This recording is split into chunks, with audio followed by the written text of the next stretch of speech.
Hey, welcome.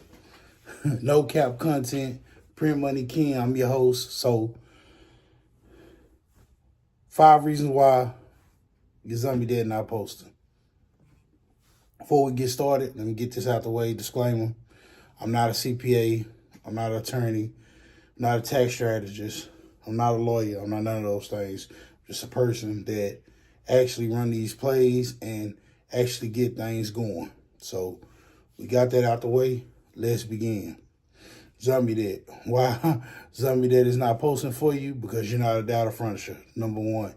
Number two, why Zombie Dead not reporting for you? You're not a data furniture. And that's the next 3 steps. So that's the 5 reasons why. But let me break that down to you and let you understand what that means. Your Zombie Dead is not posting simply because your data has to be submitted in Metro 2 format. So for all the creators out there in the space, all the people that's saying, hey, yeah, I can get your Zet posted, or yeah, hey, buy my Zombie Dead reassignment course, or debt reassignment course, or get my debt update letter, it's proprietary, or all that nonsense. Listen, skip over that. Don't buy it. Don't do none of that. You're going to waste your money. I got real receipts, proven receipts. Zombie Dead does work, but you have to be a data furniture. Reason being, it got to be in a Metro 2 format.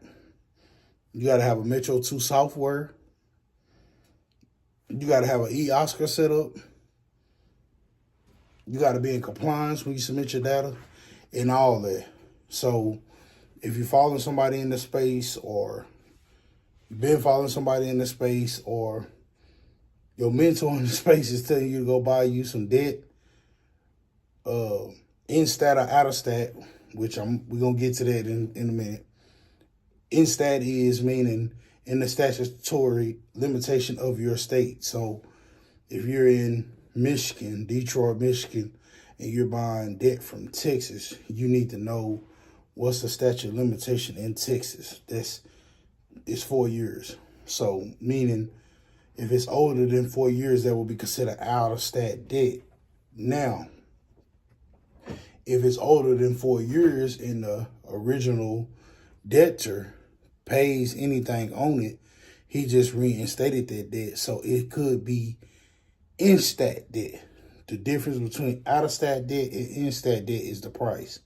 In stat debt means it's still in the statute. Still in statute, meaning they can still collect, they can still do all these things, so it's going to be a little bit higher. Out of stat means it's past the statute of limitation. It's considered zombie dead. Dead people walking. That's where the term comes from. Zombie dead meaning it's dead. It's nothing, can't nothing be done with it. You know how you try to run these plays or whatever, and you tell your partner, hey, bro, it's dead? That's the same with zombie dead. Now, with that being said, in stat, that's in stat, out of stat. But you don't buy the debt first. You buy the debt last. So you buying the debt first is putting the cart before the horse. You know what I'm saying? You don't get a cart and don't have a horse to pull it. You got to have a horse to pull the cart. You got to have a truck to pull a trailer. So if you buy the zombie debt first, or out of stat debt first, you're putting the trailer in front of the tractor. You're putting the trailer in front of the truck. Like, I want y'all to kind of follow me with this. I want to break it down to y'all best as possible. I want to, hopefully I'm making it for dummies just like me. Because when I got into the space, I was a dummy and I was going for everything and I lost a lot of money. So this is the no cap content. And what I'm doing is showing you that you don't have to be messed over by people trying to sell you debt, trying to sell you different things. So, like I say, I'm Print Money Ken Davis. It's the no cap content. So we not going to lie on this channel, period. We're not lying. We're not fabricating the truth. None of that. Don't buy no debt reassignment course. Don't buy no debt update letter or none of that. It's not going to work. You got to be a data furniture. You got to be a data furniture to whatever bureau you're trying to report to. i.e., you got to set up a data furnisher agreement and sign paper and documentation and submit docs to become a data furnisher with TransUnion, with Experian, with Equifax. Those are on your personal side. If you want to become a data furnisher on the commercial side, you got SBLE, Experian Business, you got Equifax, you got a few more. Dun and Bradstreet, you got a few more. So please, please, please, please do not buy no zombie debt or any of that. That's not your first step. Your first step into posting your auto trade lines or your mortgage trade lines or your credit card trade lines will be to get set up with the type of company that you need to post that debt. If you don't have that type of company set up, you cannot get that debt posted, period. Ain't no ways around it. Ain't no cheat codes. Ain't no, far as I seen. I'm going to speak from my experience. I'm going to speak from real facts. Far as I seen, it's no way around it. It's no way you submitting this debt to the bureaus on the paper, piece of paper, and they honor it. What they're going to do is send you back a dispute response. Experian will send you back something saying that you got to show proof that like you got any communication with this person because you buying a debt in somebody else's name, and the game they selling you is for you to reassign it to your name. Like, just think about that for a second. So you buying a car from me. I got the title, but it's in somebody else's name. You buying a car from me, I got the title, but it's in somebody else's name. Like, how does that make sense? So when you go to try to transfer this title over, they're going to ask, well, hey, where is this person at, or where is their signature at?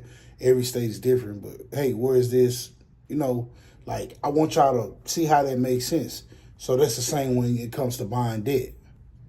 You buying a debt from third and fourth tiers, or is that the term? Yeah, third or fourth tiers, meaning like Bank of America sells the debt to LVMV funding. That will be tier 1 accounts because it left straight from the original creditor, which is Bank of America. Now it's in LVMV funding. That's a tier 1 account of debt. Tier 2 would be Bank of America to LVMV funding to one of those other collection companies that everybody know about.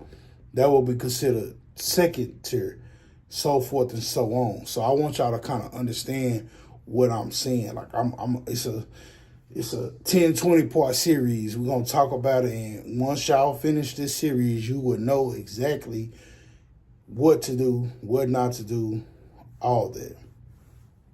So you got tiers of debt. You got the credit bureaus is who you need to get set up with to post the debt. When you post the debt, you can post, when you become a data furnisher, you can post whatever debt you want. Meaning, if you got set up, say it's a car dealership, for instance, you can post auto primaries. It's another setup that I'm not going to mention, obviously, because I definitely teach this game, and it won't be fair to my community to give it to y'all for free when they pay big bucks to get the proper setup. But it's other setups that you can get to get what you need to post those auto primaries. So, like I said, don't buy debt. Don't buy no debt expecting to buy no trade lines. Don't buy none of that. Literally, if you want to become a data furnisher or you want to post primary trade lines, you need to be a data furnisher. Print Money Ken, this episode 1. This the no cap content. Stay tuned. Please like, subscribe, follow. This is about a 10 to 20 part series where I will break down the whole data furnisher debt reassignment play. Please stay tuned.